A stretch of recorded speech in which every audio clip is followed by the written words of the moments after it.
दोस्तों यहाँ पे यूपीआई आईडी बहुत तेजी से ब्लॉक किया जा रहा है। यहाँ पे एसबीआई बैंक ने यूपीआई आईडी को ब्लॉक कर दिया है और सामने वाला यूपीआई आईडी का इस्तेमाल नहीं कर पा रहा है, मतलब कि अपने अकाउंट को यूज ही नहीं कर पा रहे हैं। चलिए आज हम आपको बताने वाले हैं कि यूपीआई आईडी अगर आपका ब्लॉक होता है तो किन गलती की वजह से होगा, आपको कैसे क्या करना है, किस टाइप का आपका यूपीआई ट्रांजैक्शन होना चाहिए इससे आपका यूपीआई आईडी ब्लॉक ना हो। अगर हो जाता है तो कैसे आप उसे अनब्लॉक करवा सकते हैं। तो मेरा आपसे रिक्वेस्ट है कि वीडियो को लाइक करके सपोर्ट कर देना।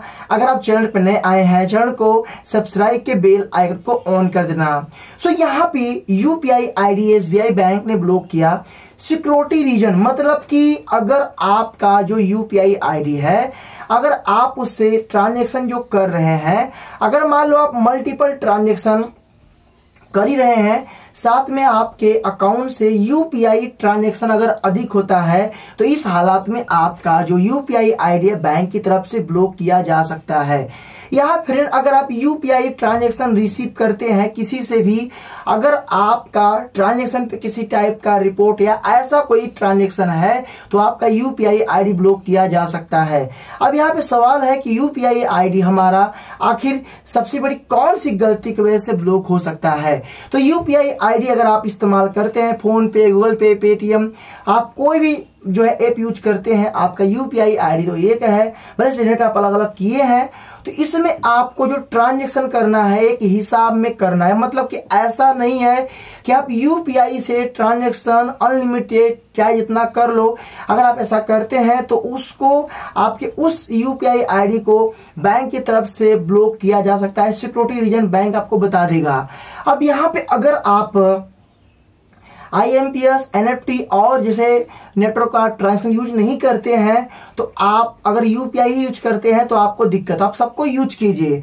अगर मान लो आपका यूपीआई आईडी ब्लॉक होता है तो आपको क्या करना चाहिए। सो आपको करना कुछ नहीं है, आपको बैंक में जाना, पहले पता करना कि आपकी यूपीआई आईडी किस वजह से ब्लॉक किया गया है।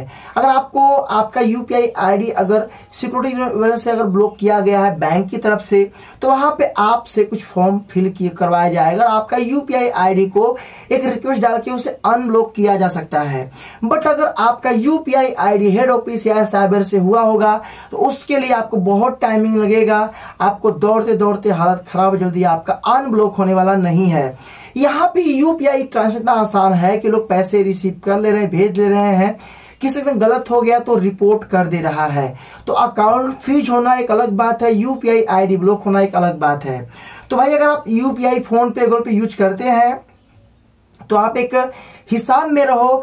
अगर आप किसी बैंक का ऐप यूज करते हैं तो एनएफटी, आईएमपीएस भी यूज करें, ओनली फोन पे, गूगल पे यूज ना करें। आप एक हिसाब में अगर नहीं करते तो आपके संग दिक्कत हो सकता है, जिससे आपके पास नोटिस भी आ सकता है, क्योंकि आप अगर हिसाब में नहीं रहेंगे तो आपके पास नोटिस आना ही आना है। क्योंकि आपको बता दूं अब जो है बैंक बहुत सख्त हो रहा है इन सब मामलों में। तो इनका यूपीआई आईडी ब्लॉक किया जा चुका है, ये ट्रांजैक्शन नहीं कर पा रहे, फेल हो जा रहा है बार बार। अब इनको बैंक में जाके विजिट करना पड़ेगा, गलती क्या है।